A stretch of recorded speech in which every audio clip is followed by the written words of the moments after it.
Saudações para vocês que estão aqui conosco para mais um conteúdo que vai ajudar você a se tornar um profissional de alto valor com gestão e projetos de software.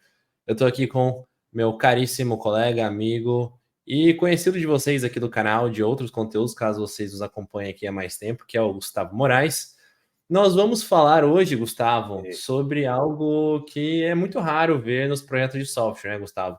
São os projetos de software que fracassam, né? E até quando a gente estava conversando sobre isso na semana passada, né? Sobre a ingenuidade das pessoas que trabalham com software e tudo mais, a gente vê que existem múltiplas causas, né? Certamente o conteúdo que a gente vai produzir hoje para você, que vai ficar ali entre 30 e 40 minutos aproximadamente, não vai ser o suficiente para a gente esgotar todas as causas, mas nós vamos passar aqui pelos principais tópicos que nós consideramos relevantes, pelo menos para esse momento, baseado na nossa experiência, né, na nossa longa experiência aí fazendo projetos de software e transformando as empresas e ajudando elas a entregarem melhor a proposta de valor delas e também trabalhando com várias pessoas, né, que têm um determinado valor por, de fato, conseguirem melhorar as empresas com tecnologia, com processos e também com melhor capacidade das pessoas. Caso vocês não nos conheçam, né, eu sou o Agostinho,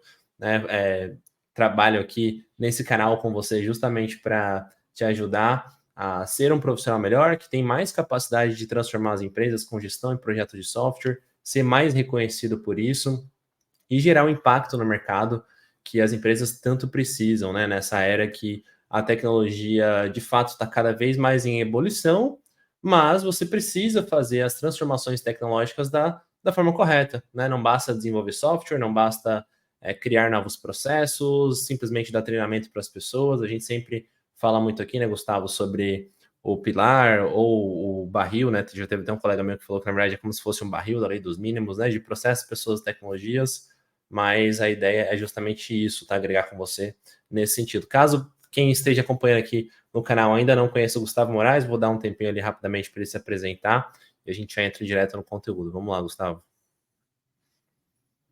Então, prazer para todo mundo que tá vindo aí. Que você caiu de paraquedas, você vai seguir a gente nas redes sociais. Então, @Agostinho Rissoli e @Gustavo Moraes.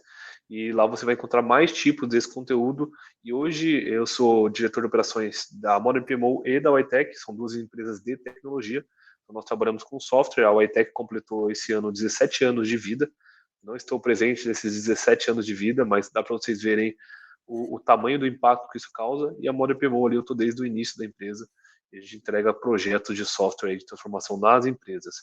Um ponto importante, só, Alexandre, desde de começar, é que você que está assistindo esse conteúdo hoje não vai saber apenas como mitigar um fracasso de um projeto, mas também de como mudar a sua mentalidade, porque muitas vezes você acha que fracassou, muitas vezes você quer que um projeto dê certo a todo custo, e nem sempre é assim. A gente tem que mudar a nossa mentalidade e entender, e aí tirar você da ingenuidade. Então, o que o Agostinho colocou no começo, eu acho que é um dos nortes desse nosso conteúdo raiz hoje, é que você, ao enfrentar projetos de software, você não seja ingênuo nisso. Ingênuo não que você, mas que você não tenha conhecimento, você não tenha experiência. E por isso nós falamos do campo de batalha, de pessoas que estão vivendo isso, ensinando vocês como lidar nessas situações. Obviamente, como o Agostinho falou, nós não vamos conseguir ser exaustivos aqui. Precisaria mais ou menos, eu calculo, de umas 474 horas de conteúdo sobre isso para a gente conseguir abordar todos os temas, então não vai dar para ser exaustivo, mas nós vamos passar as principais coisas para você ser exaustivo no seu projeto. É isso aí, excelente. É uma introdução muito legal, né? Porque é a mentalidade, principalmente das pessoas que a gente quer ajudar a mudar, né? Porque se a gente pensar aqui na primeira pergunta, né? Que é como saber que um projeto de software fracassou. Se você não tomar cuidado com a resposta que você vai dar para isso, até mesmo antes de você começar o seu projeto de software, por exemplo, fazendo ali um documento chamado casos de negócio, ou business case, ou simplesmente uma lista dos principais benefícios que aquele software vai gerar, você corre o grande risco de não conseguir entregar tudo, não satisfazer plenamente o cliente e achar que isso é necessariamente um projeto que fracassou. E eu até me arriscaria a dizer, Gustavo, antes da gente responder junto aqui essa pergunta, construir o raciocínio sobre isso, que raramente um projeto de software vai ser 100% bem sucedido, né? Você concorda com isso? Ou você mesmo já passou por casos que você se lembra assim, olha, esse software aqui foi 100% bem sucedido a implantação dele, tudo deu certo, e eu se olhasse para trás, não teria condições de pensar em alguma coisa que poderia ter sido feito diferente, cara. Supondo que isso aí seja a definição da maioria das pessoas para um projeto que deu certo, né? Olha, a gente planejou certinho, tudo foi feito exatamente como planejado, e eu realmente não consigo olhar para trás e ver nada que seria melhor. Você já viu algum projeto assim? Eu digo porque eu nunca vi, né? E por mais que eu esteja fazendo projetos de software até menos tempo que você, né? Eu comecei lá em 2015, você começou muito antes. Isso é uma coisa que vai evoluindo, né? A minha mentalidade quando eu comecei era essa, né? De que o projeto ele dá 100% certo quando tudo que você planejou foi feito e você não consegue olhar para trás e pensar em melhorias, mas isso é praticamente impossível de acontecer, até porque as próprias pessoas vão evoluindo e entendendo que sucesso mesmo, né, ou fracasso em projeto de software é uma coisa diferente, não? Sim, eu vou comparar de novo, novamente, falando que o fato de você entregar um projeto de software, seja você o arquiteto, o desenvolvedor, o PO, o designer, o gerente de projeto, o ato de entregar um projeto de software, ele é uma coisa autoral, tá? Uhum. Ele é uma arte, digamos assim, disso. É igual o quadro. Se você perguntar pro Da Vinci se ele olharia para trás e talvez mudaria alguma coisa na Mona Lisa que ele desenhou, mesmo sendo a Mona Lisa, talvez ele olharia para trás e falasse assim: nossa, eu fiz 200 vezes para poder chegar naquele resultado, ou eu daria uma pincelada diferente, eu faria o rosto dela de uma maneira diferente. Por quê? Porque um software, mesmo que ele tenha requisitos ali para poder atender, ele é uma coisa autoral. Comparando com a Mona Lisa de novo, ele podia estar desenhando uma mulher ali de cabelos longos, pretos e etc. E ele chegou daquela maneira. Se o Agostinho fosse desenhar uma mulher, talvez ele chegaria de uma maneira diferente. Se eu fosse desenhar uma mulher, eu chegaria de uma maneira diferente, num estilo diferente, numa condução diferente. Então, eu não vou falar que tem como a gente olhar para trás e ver uma coisa que está 100% bem feita, e aí eu ouso dizer até que se você está olhando, talvez você não conseguiu enxergar todo o valor, ou você ainda está olhando superficialmente. Porque mesmo quando nós estamos falando de um produto, é impossível você chegar no fim de um produto e olhar para trás e ver coisas que não poderiam ser melhoradas. Às vezes isso é momentâneo, então, pô, aqui nós chegamos no ápice do que o produto pode fazer, mas amanhã já pode ser uma coisa diferente. Então, Sim. existe isso. Aqui nós chegamos no ápice do que a inteligência artificial consegue entregar hoje. Mas e semana que vem? E ano que vem? E na hora que os modelos mudarem? E na hora que tudo isso mudar? Então, pelo fato de estar se atualizando sempre e ser uma coisa autoral, é muito difícil você olhar para trás e falar que você não melhoraria nada, porque você tem a sua evolução, você tem a evolução da equipe, você tem a evolução dos requisitos, você tem a evolução disso tudo. Então, não dá para você simplesmente olhar para trás e falar que um projeto fracassou porque ele não foi 100% da maneira que você espera. Nós já falamos aqui em outros casos, não dá para ficar trazer tudo isso à tona de novo, mas a gente sempre fala em planejamento ágil, agilidade, hiperagilidade, coisas assim, porque isso mitiga essa sensação de que e ele muda um pouco a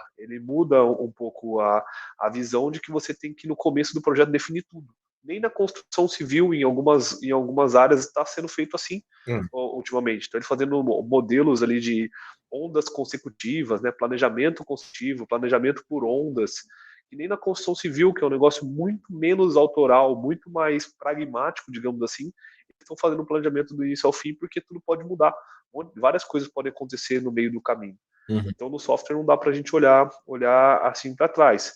E isso vai nortear o nosso pensamento de como saber que ele fracassou. Então, se hoje você acha que o projeto fracassou porque ele não seguiu exatamente o que você queria que ele seguisse, o mesmo modelo, as mesmas datas, as mesmas horas propostas e tudo mais, na verdade não é um fracasso do software. Talvez você esteja fazendo uma gestão superficial. Talvez você não esteja considerando de fato o que é importante na gestão desse projeto e não está vendo. E eu tenho grande dificuldade, o Agostinho me conhece, eu pessoalmente tenho grande dificuldade de comemorar pequenas coisas ali, de ter esse tipo de coisa, mas se você tiver esse tipo de pensamento, você está sendo igual eu nesse sentido de que não está vendo os benefícios que isso trouxeram. Sempre a gente vai olhar e a gente tem que definir de algumas maneiras claras o que é a borda do nosso fracasso. O que é? Será que se eu fazer um projeto que ele se pagou financeiramente, não teve lucro nem prejuízo, é necessariamente um fracasso? Será que se eu entreguei um projeto que o cliente ficou 100% feliz, isso é necessariamente um sucesso? Então, para responder essa pergunta, e aí passando para o Agostinho, de como saber que um projeto de software fracassou, a gente vai ter que ter, de alguma maneira, o que é a nossa borda. O que delimita uma entrega bem-sucedida, um projeto bem-sucedido ou um projeto mal-sucedido. Então, nós temos que definir a borda. E aí volta lá atrás, tudo isso que a gente falou, que isso exige maturidade da pessoa que está desenvolvendo software. Se eu só estou alocando horas e fazendo horas até acabar, não importa o controle, não importa o escopo, tudo que o meu cliente pede, etc, etc, existe grande chance de você chegar em um momento que o dinheiro do seu cliente vai acabar e você não vai conseguir entregar com consistência tudo que você planejou. Isso é um fracasso? Pode ser que sim. Porque se o cliente não gastou todo o dinheiro que ele tinha e não entregou o que ele esperava, isso pode ser um fracasso. Não entregou nada do que ele esperava, não tem nenhuma entrega que funcione, isso pode ser considerado um fracasso. Então vai ter que existir do seu lado alguma borda ali para você falar, se ultrapassar essa borda, eu começo a enxergar como um fracasso. Para tentar consolidar a minha visão sobre isso, eu diria que é o seguinte, como saber que um projeto de software fracassou? Se a organização que está fazendo o projeto consumiu todos os recursos disponíveis para o desenvolvimento do projeto e ele não tem mais capacidade de gerar benefícios. Se eu fosse resumir, né, supondo que eu estivesse fazendo uma prova ali do Software Master Method, né, que a gente vai abrir turma novamente em breve. Então, supondo que eu estivesse lá fazendo essa pergunta, né, sendo confrontado com essa pergunta, como saber se o seu projeto de software fracassou?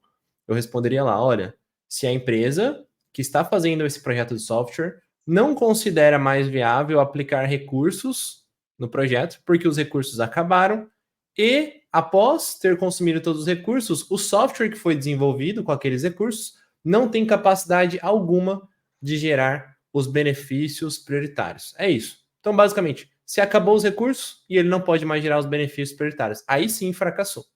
E aí, Gustavo, eu vou dar um exemplo para você do porquê eu acho isso, tá? Um dos primeiros projetos de software que eu fiz quando eu estava começando a minha carreira ali, acho que foi 2018 ali, que eu já estava trabalhando, assim, eu mesmo conduzindo a transformação com os projetos de software. Foi um projeto no code, né, com o Pipefy, e não, na verdade foi 2019. Né, você vê que não faz tanto tempo assim, né? Antes eu fazia projetos de processos depois que eu comecei a evoluir para os projetos de software. A gente implantou o sistema, todos os requisitos foram entregues, né? A empresa gastou o que estava previsto, né? Não gastou praticamente nada a mais, né? Porque o custo que ela teve financeiro ali foi basicamente com licenças de software e o contrato da consultoria. Então, o orçamento ficou dentro do previsto.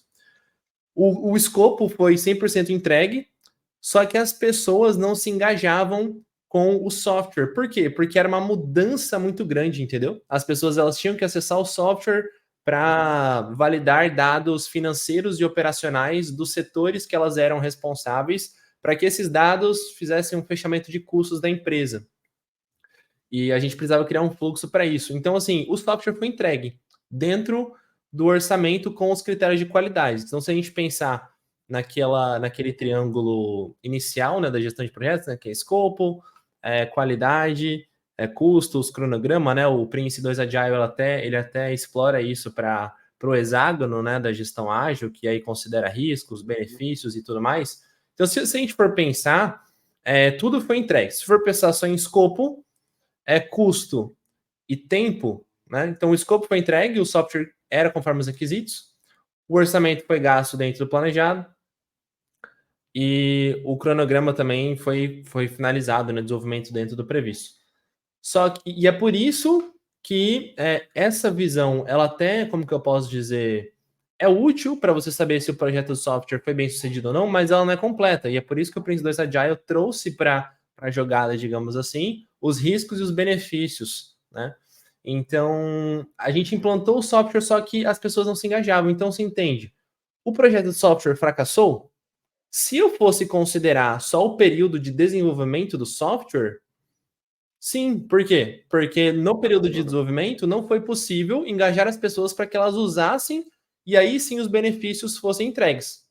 Só que se eu planejar o escopo num período de gestão da sustentação, aí não. Por quê? Porque foi necessário um período muito grande, além do planejado, para que as pessoas se engajassem com esse software. Entendeu? Então a gente pensou assim, a gente, como é no code, a gente vai desenvolver ali em um mês, no máximo, estourando. A gente desenvolveu em, acho que umas 4 semanas, eu não me lembro exatamente. Só que o período de engajamento para que o uso fosse pleno demorou praticamente um ano, entendeu? Só que o orçamento, o orçamento colocado no software atendeu ao quê? A necessidade de construção do produto, entendeu? Depois, para esse software gerar benefício, aí era a gestão da nova operação, entendeu? Não era mais a gestão do escopo do projeto. Entende? Então, se eu fosse... E aí, Chico, esse é um ponto importante. Sim, pode falar. Pode falar. É que esse é um ponto importante da pessoa olhar o triângulo. Por que o Prince trouxe, ele aumentou esse triângulo? Porque se você olhar nesse seu projeto, e vai ser depois do tema do nosso próximo, olhar, o escopo foi atendido, o prazo foi atendido e o custo foi atendido, você iria olhar esse projeto como um sucesso. Tá tudo dentro do triângulo, tudo tá dentro ali, sucesso do projeto. Mas quais os benefícios que isso gerou? As pessoas não. Quais os riscos que isso tem?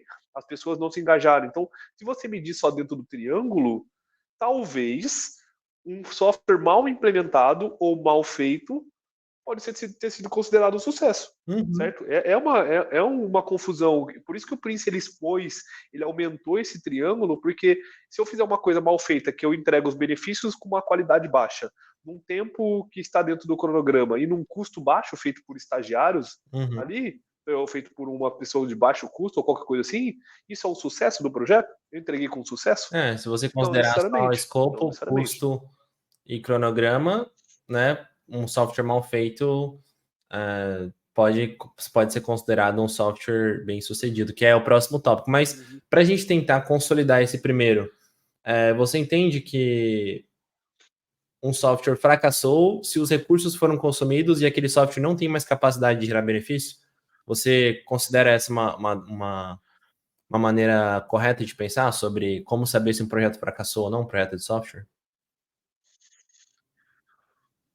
Eu acho que sim, eu só colocaria a variável risco no. Eu colocaria a variável risco na jogada, por quê? Porque talvez tenha benefícios muito altos, um benefício muito bom, mas os riscos do projeto são muito grandes. Eu automatizei um sistema que ele é de uma tela de um governo, onde eu raspo dados do governo para poder colocar dentro do meu software. E eu consegui fazer isso no tempo adequado, eu consegui fazer isso cumprindo os requisitos, traz benefício, mas é certo que eu tenho quase certeza que o governo vai mudar esse programa, que ele vai mudar isso daqui, o governo é estável. Estou falando do governo porque são onde tem os softwares mais legados, tá, pessoal? Mas não necessariamente está limitado ao governo, mas todos os softwares de governo hoje, governamentais, tirando o gov.br, que é a inovação de estudo, né, eles são bem legados, eles são softwares bem antigos, em linguagem de programação bem antiga, muito ruins. Então, se você tem um risco muito alto disso trazer um valor, perder esse valor de forma abrupta e significativa, eu também não consideraria um sucesso, entendeu? Porque eu vou dar até um exemplo que aconteceu. No caso, nós automatizamos a emissão de um relatório. Então, uma empresa ela fazia um relatório que era muito complexo e ela gastava muitas horas fazendo isso manualmente. E dentro do projeto, parte do escopo era automatizar esse relatório. E gastou cerca de 90% do tempo de automação de relatórios foi nesse relatório específico. Quando nós terminamos de fazer o relatório, e ele estava batendo com todos os requisitos que estava dentro do tempo ali, nós ficamos sabendo que esse relatório só ia ser utilizado por mais um mês. Então, isso é um sucesso, necessariamente, entendeu? Qual o risco disso perder o valor muito cedo e esse valor, então todos esses benefícios, tudo que a gente atingiu, isso é jogado fora no outro mês? 100%. A gente automatizou, gastou um tempo gigantesco, trazendo um requisito que o risco dele é muito alto. Você colocou a variável tempo, né, que é muito importante. Então, assim, como saber que um projeto de software fracassou? É saber que os recursos para desenvolver o software foram consumidos e ele não pode mais gerar os benefícios em um período considerável viável. Seria isso, né? Uhum.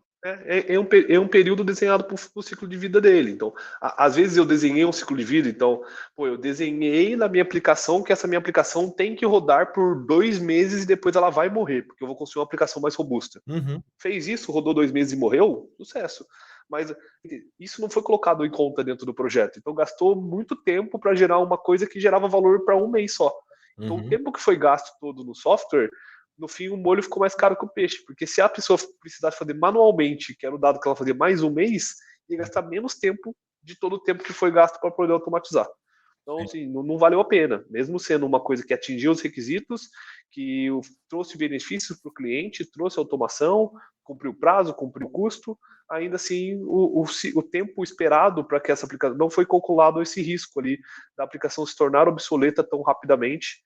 E assim, sempre riscos de projeto, né? Nada impede. Quantas vezes eu já fiz software, Douglas, que estava junto com a gente, vocês já viram ele aqui, já fizemos software que a Microsoft destruiu no mês seguinte. Lançou uma atualização, fiz uma coisa que faz não sei o que no Teams. Mês que vem a Microsoft atualiza e o software que você gastou um tempão fazendo, o Teams já faz de forma nativa.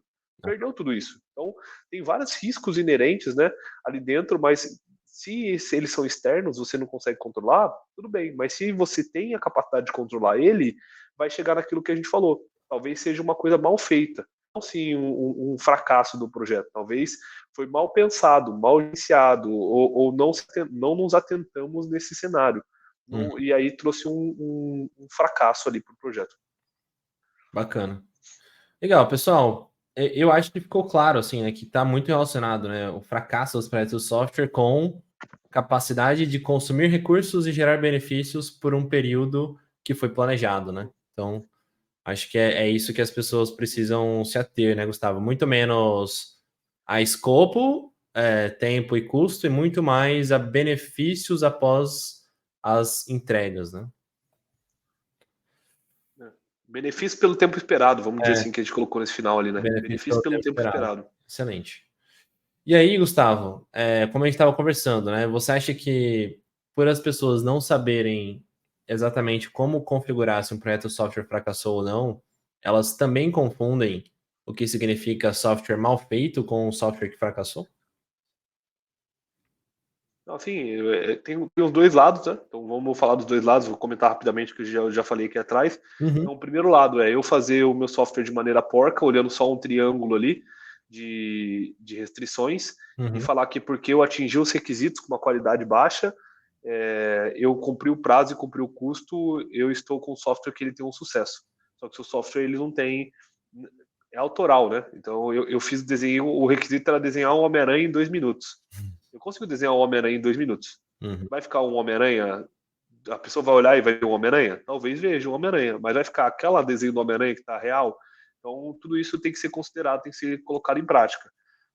E mal feito, de novo, nós temos, os requisitos precisam ser melhores detalhados, porque às vezes eu tenho que fazer um software que ele é rápido, que ele não tem que passar por muita validação, ele não tem que ter testes, erro, um cadastro de erro, um tratamento de erros muito grande, ele não tem que ter um disaster recovery, ele não tem que ter backup, então tudo isso você vai colocar dentro do seu escopo, vai ver quais são os requisitos funcionais e não funcionais, nós já falamos sobre isso, para você ver se talvez você não está fazendo isso de forma mal feita. E aí, mal feito também vai ser no outro sentido que eu falei.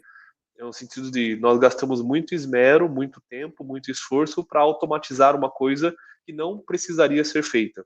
Então, quer dizer que isso foi mal feito, que não com qualidade? Não, mas isso aí não. Nós poderíamos ter feito uma gestão melhor disso, e nessa gestão nós veríamos que isso não era um benefício que valia a pena ser plantado, ser cultivado. Esse software, esse projeto foi um fracasso? Não. Então, mas nós olhamos isso como lição aprendida de que poderíamos ter feito uma gestão melhor e não ter automatizado uma coisa que durou pouco. Mas enquanto durou, o cliente ficou muito feliz.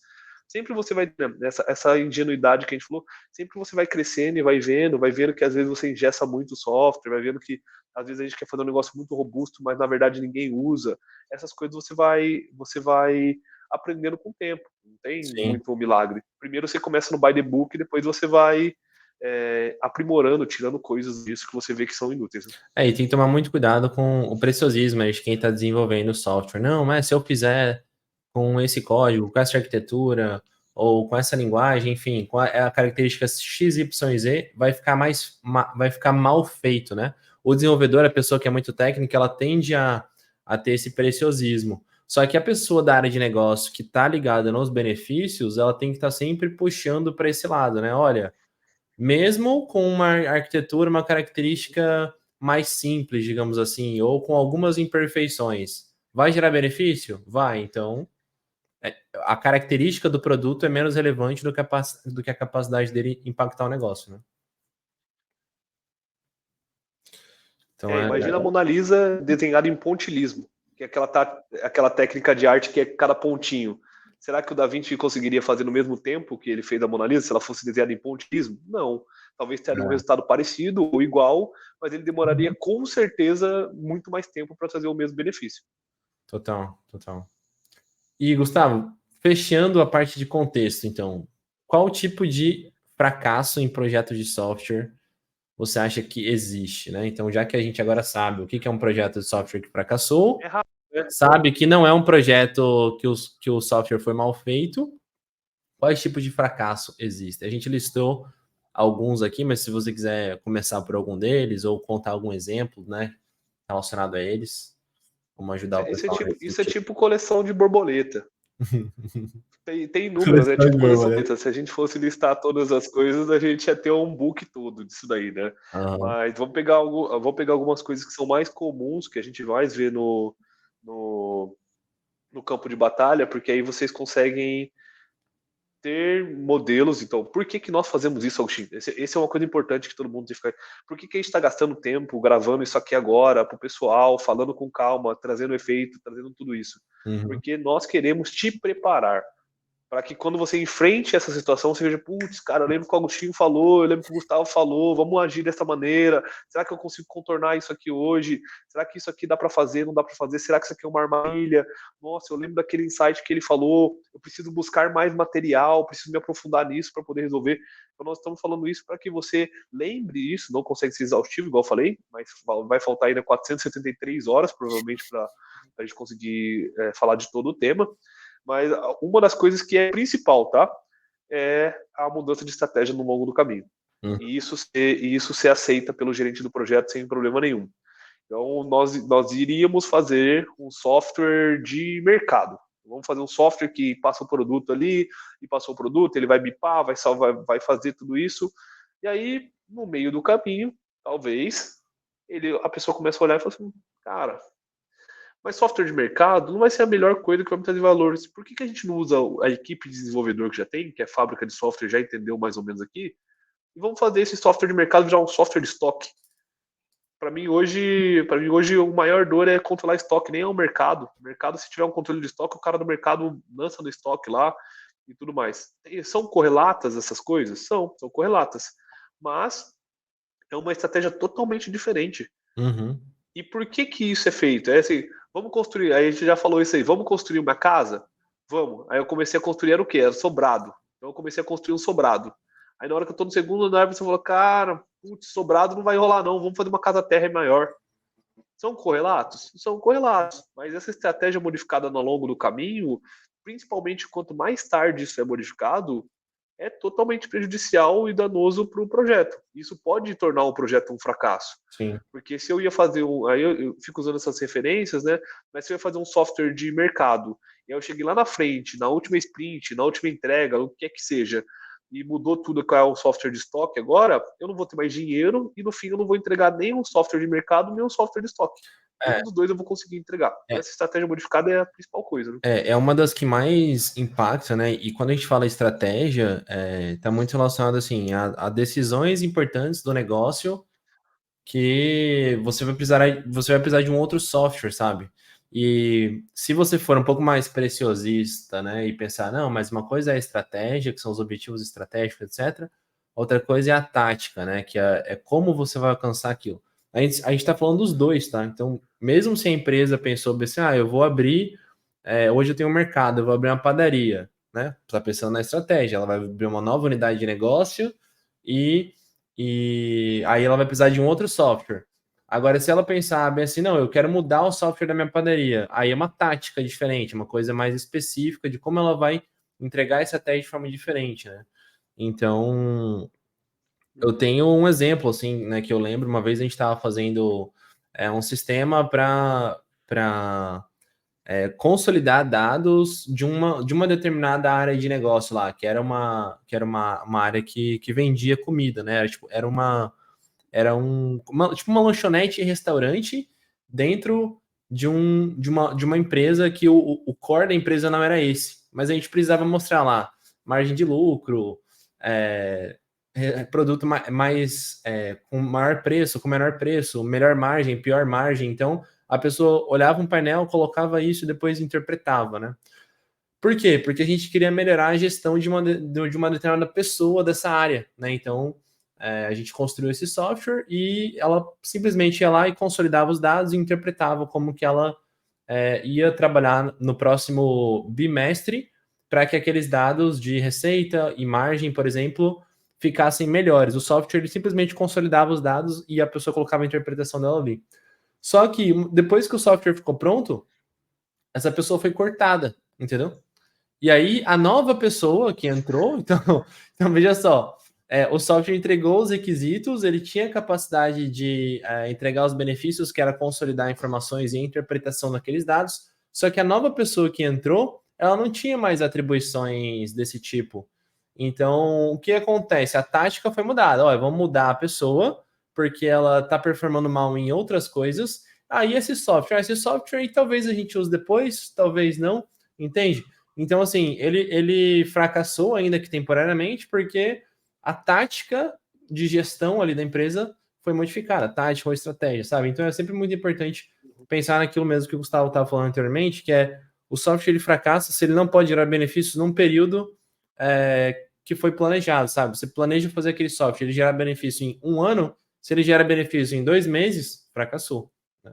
Ou aquilo, né? Que seria o segundo motivo, né? Ele gera benefícios insuficientes com o dinheiro alocado, né? Então você planejou 500 mil para gerar 3 benefícios, só que com 500 mil você consegue só gerar um, né? Então se ao longo do ciclo de vida você vê que não dá mais para fazer isso. A gente teve um exemplo disso aí, foi esse exemplo que você falou ao longo do ciclo de vida, e o pessoal tem que entender isso que você comentou, um ponto importantíssimo. Uhum. Nem sempre são fatores internos. O nosso lado a gente cuida de fatores internos. Como que o Agostinho ia prever que ia sair alguém do cliente? Uhum. Não tinha como fazer isso.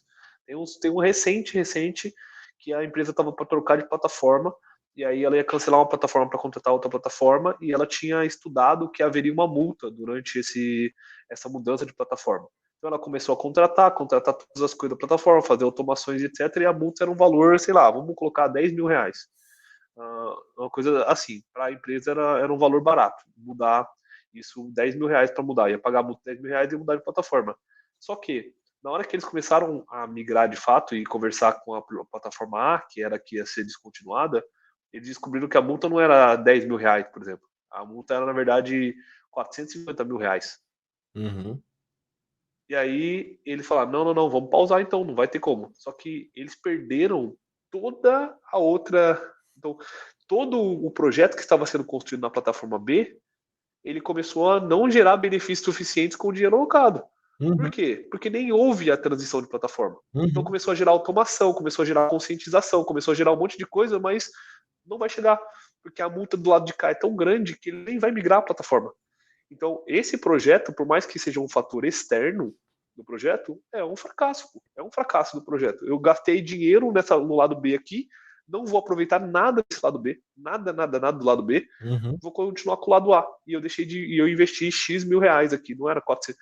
Inviabilizou porque o dinheiro investido aqui ia ser, sei lá, 200 mil, mas ele tinha que pagar 450 mais 200, aí não ia valer a pena. Tá? E eu tô falando de 450, mas era muito mais, o valor era muito maior. Tá? Uhum. São exemplos, né, que você acaba descobrindo depois, ou porque aí sim as pessoas colocaram energia suficiente para entender qual que é a multa, né, contratual, ou porque só era possível descobrir depois. Nesse caso aí que você comentou, aparentemente as pessoas nem aprovariam o projeto de software se elas soubessem a multa antes, né?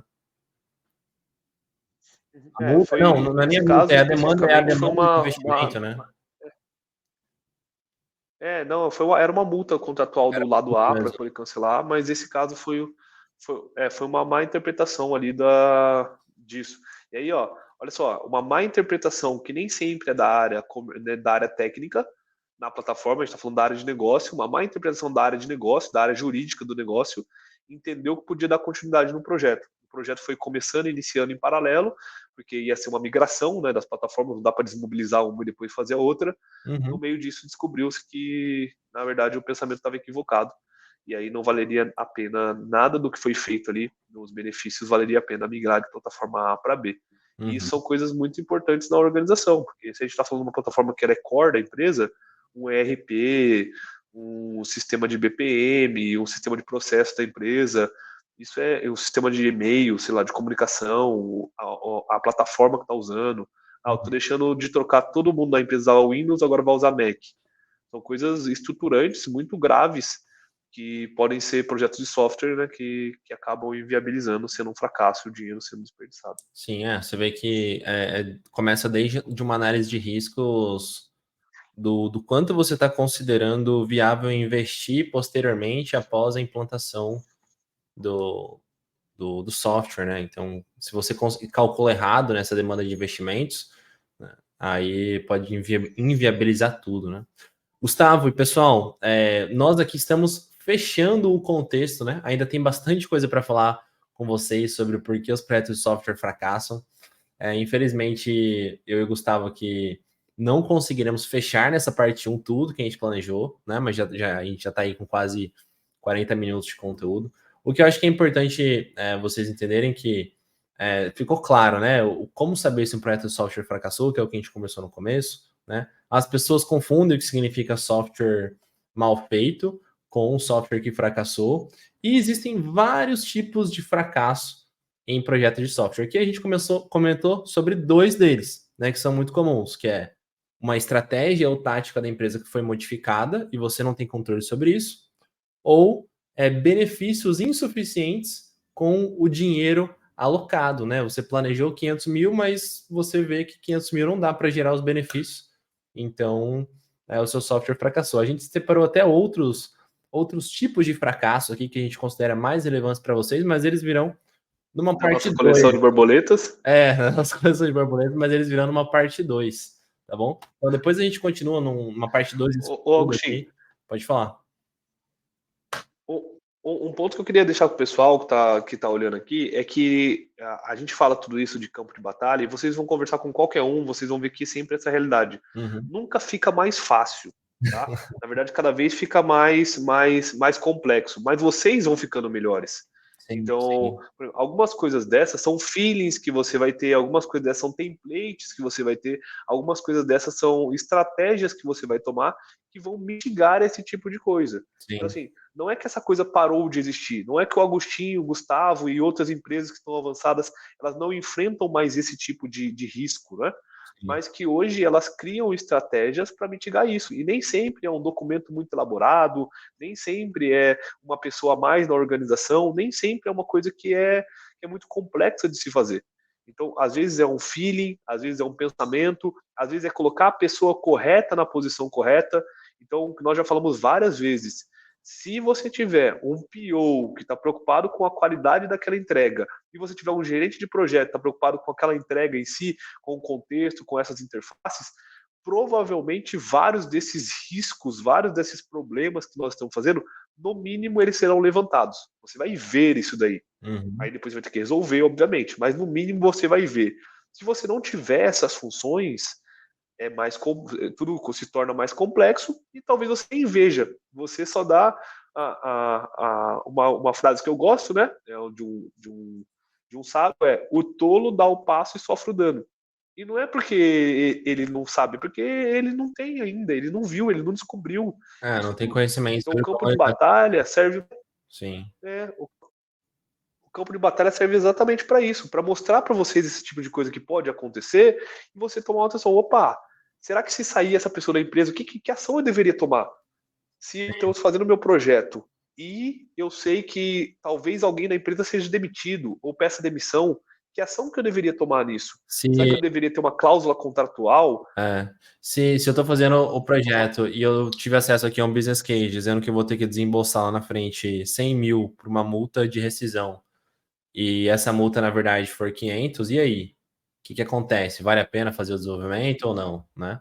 Então, se você segue um processo É, bem estruturado de desenvolvimento, que é o que a gente ensina no Software Master Method, né, para você minimizar os problemas com a gestão em projetos de software da sua empresa, aí a chance de você conseguir gerar mais valor e se tornar um profissional de alto valor também é muito maior.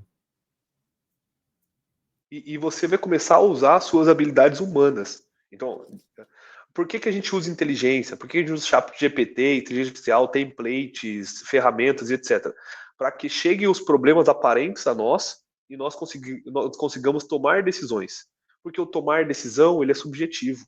Eu posso tomar uma decisão que é diferente do Agostinho, no mesmo cenário. Sim, Então não vai ter uma ferramenta que vai tomar uma decisão necessariamente no projeto. Mudou a estratégia. Qual é a ação? Talvez a ação que o Agostinho tomaria é diferente da ação que eu tomaria. E tudo bem. Não tem sim, um certo ou errado nisso. Mas isso é uma capacidade humana. Então, quanto mais nós tivermos processo e tudo isso para que você use a sua capacidade humana, é isso que isso te torna um profissional de mais valor.